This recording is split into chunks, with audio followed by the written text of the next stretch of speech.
Lehenengo aholkua zein da? Beti antivirus bat erabiltzea. Chromebooketan, adibidez, antivirusak momentuz ez dira behar, gurek esaten dugu oso sistema sendoa dela, baina Windows sistema eragilean, Android sistema eragilean eta Mac sistema eragilean, bai, erabili behar ditugu. Vale? Ze interneten ibiltzen dugunean, askotan gauza asko jaisten ditugu, eta gauza horiek infektatuak egon daitezke. Orduan, beti antivirus bat izatea, telefono guztietan eta tablet guztietan beharrezkoa da. Eta ordenagailuetan, Windows sistema eragilean eta Mac sistema eragilean, baita ere, Chromebooketan momentuz ez da beharrezkoa. Gutxienez Google esaten du ez dela beharrezkoa. Esan dugun bezala, aplikazioa bakarrik jetxiko ditugu denda ofizialetatik, Google Playtik eta App Storetik. Bai? Askotan, email pila bat jasotzen ditugu eta email askok trampa daukate. Orduan, aurrei ere irakutsi behar diegu, ikusten email horiek trampa daukaten edo ez. Eta hori ikusteko modu errazena igorlea ikustea da. Nik igorlea begiratzen dudanean, ikusiko dut ze helbidetik bidaltzen den. Orduan, niri adibidez, nire lagun batek bidaltzen bait emaila, baina emaila ez badator bere helbidetik, jakin dezaket email hori faltsua dela.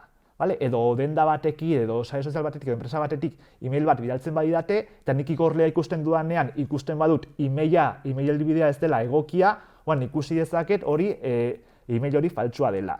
Beste gauza bat ere ikusi dezaket dela agurra. Nik enpresa batekin kontratua baldin badaukat, enpresa horrek bidaltzen dizkidan email guztiak nire izenarekin hasi behar dira. Bai? Orduan, agurra kaixo Julen izan behar da, eta ez kaixo erabiltzaile agurgarri edo kaixo orokorrean. Pertsonalizatuak izan behar dira agurrak. Hori ere ikusi dezakegu. Oso garrantzitsua da, telefonoetan eta tabletetan agertzen diren mezuak irakurtzea. Inorrek ez ditu irakurtzen. Jende asko hori mezuak atatzea dizkie eta onartu, ez onartu bezua, ez dakit. Eta azkenean, gauza pila bat onartzen ditugu gure kalterako. Orduan, mezu guztiak irakurri behar dira, eta aurrei ere esan behar zaie mezu guztiak irakurtzeko. Ez badegu zeo zer ulertzen, gurasoei galdetzeko esan behar diegu, edo beste pertsonari galdetzeko, baina ez dugu ezer onartuko, ez badegu ulertzen. Hori ere oso aholku garrantzitsua da. Ze askotan adibidez telefonoetan eta tabletetan, birus bat sartzen denean, olako mezu arraroak jartzen ditu, nahi dituzten baimenak lortzeko. Hortar guk ez badegu irakurtzen eta dena onartu ematen badiogu, azkenean edo zer gauza onartzen dugu. Orduan hori ere, kontutan izan behar dugu. Oso garrantzitsua da baita ere, ziurtatzea web orrialde egoki batean gaudela. Nola egingo dugu hori? Web orrialdearen helbidea begiratzen. Ze askotan, adibidez, Googleko kontuak lapurtzeko zer egiten dute, email bat bidaltzen digute, eta esaten digute, arazo bat egon da zure kontuarekin, mesedez, sakatu esteka honetan, eta ateratzen zaizun horrian, zure erabiltzaile izena, eta pasaitza sartu. Eta juten gara web orrialde batetara, Googleena dela ematen duena, baino helbidea begiratzen badegu ez da Googleena. Eta hor sartzen badegu gure erabiltzaile izena eta pasaitza, orduan ja, erabiltzaile izena eta pasaitza gabe geldituko gara. Email eta gure kontura sartuko dira, eta gure pasaitza aldatuko dute, eta gauza desberdinak egiteko gure izango dute. Eta Googleekin bezala, sare sozial guztiekin, eta online denda guztiekin, bankuetxeekin, denarekin. Orden beti begirat oso gauza erresa da, eta beti begiratzea ze web orrialdean gauden. Adibidez, ni baldin banago berria.eus web orrialdean, hemen, naiz eta berriaren antzekoa den web orrialde bat ikusi, ni ziurtatu behar dut hemen berria.eus jartzen duela. Ze hemengo hau guztia berdina baldin bada, baina hemen beste gauza desberdin bat jartzen badu, horrek esan nahi du beste web orrialde batean nagoela. Orduan beti begiratu behar dut, hemen goian ze jartzen duen. Beste gauza bat hemen agertzen den ikur hau edo kandadu hau. Horrek ez du esan nahi web orrialdea benetakoa dela, ez dela faltsua. Horre bakarrik esan nahi du web orrialdearekin dagoen komunikazioa zifratua dagoela. Orduan nik hemen hasten badut saioa eta nire erabiltzaile izena eta pasaitza sartzen badut, hau agertzen denez, informazio hori seguru iritsiko da beraie servidorera. Baina horrek ez du esan nahi web orrialdea benetakoa dela. Ze hau faltsua izango balitz eta hau izango balu, modu seguru batean iritsiko litzateke, baina gaizkileek jasoko lukete informazioa. Eta gero, gure kontura sartuko lirateke. Orduan beti ikusi lehenengo helbidea egokia dela, eta gero ja kandadoa edo HTTPS daukala. Baina gogoratu, kandadoa bakarrik ez du esan nahi web orrialdea honetakoa dela. Kandado bakarrik esan nahi du, web orrialdearekin dagoen komunikazio hori segurua dela. Vale, gauza gehiago. Vale. Beti, batez ere aurrei esan behar zaio, eta guk ere kontura izan behar dugu, pasaitzak pribatuak direla. Ez dizkiegula inori esan behar. Bai, orduan aurren pasaitza bakarrik irakasleek eta gurasoek jakingo dituzte. Bai, baina ez bere lagunei, eta ez gaur oso ondo eramaten gara, baina agian hurrengo hilabetean sartu egiten gara, eta orduan bestei ematen badizkigu gure pasaitza, beste sartuko dira gure kontuetan, gauza desberdinak egiteko. Orduan, pasaitzak pribatuak dira beti. Eta gero, gazten artea ez da ere, eske maite banazu zure pasaitza ez txorakeria. Pasaitzak dira pribatuak, eta ez dizkigu inori emango.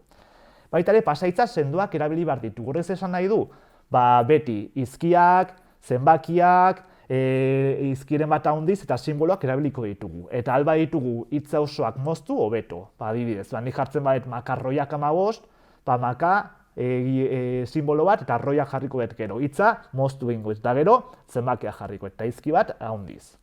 Hori baitare. Bideoietan, bideoiak egiten ditugunean ere gauza desberdinak kontutan izan behar ditugu. Alde batetik, mikrofonak beti itzalitak egotea, komeni da eta bakarrik piztea, erabili behar ditugunean.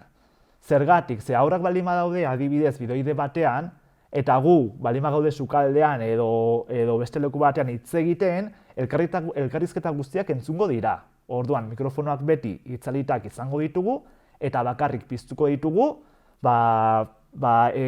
hitz egin behar degunean. Kamararekin, antzekoa, baina kamara piztuta izan nahi badugu, beti kontrolatu behar dugu zer erakusten ari garen. Orduan, beti komenidatzean beti paleta bat egotea, zeren bezala agian erakusten ari naiz etxean dituan segurtasun neurriak, edo dituan balioko gauzak, edo beste gauza batzuk erakusten ari naiz. Orduan, beti kontrolatu behar dut zer erakusten ari naizen.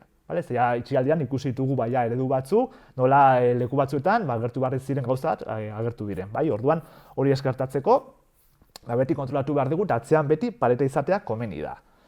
Internet poliki baldin badoa bideodeia egiten dugunean, bideoa kentzeko edo kamera kentzeko aukera daukagu, eta bakarrik soinuarekin agian konexioa ez zaigu hobetuko, baina guk hobeto entzungo dugu, eta beste hobeto entzungo gaituzte. Orduan hori ere egin dezakegu. Eta baita ere aurrei esan bartzaie, eta helduek ere kontuan izan behar dugu, interneten idazten dugunean, ze Googleko kontua daukatenan, hangoutak daukate, eta baita ere aukera daukate mezuak bidaltzeko, taldetxoak egiteko, WhatsAppen antzekoa da, ezta tresna hori.